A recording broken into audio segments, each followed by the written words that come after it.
Meron lang po akong i-share na isang setting ng phone natin na ngayon ko lang ito napansin. Siguro sa inyo, alam niyo na 'tong setting na ito, pero meron din kagaya ko na ngayon lang niya malalaman. So, kung ano ito, let's go.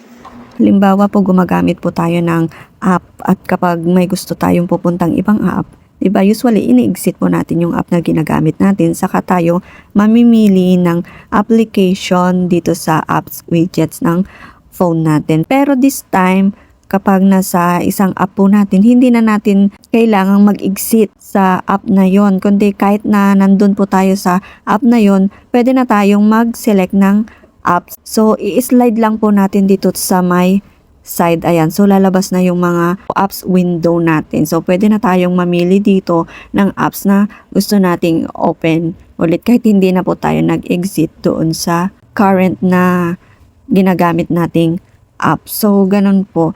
Try nyo po na i-slide dito sa my side or sa sa chicken side or sa bottom. Baka po lalabas din po yung cute app windows. So, yun lang po. Thank you for watching.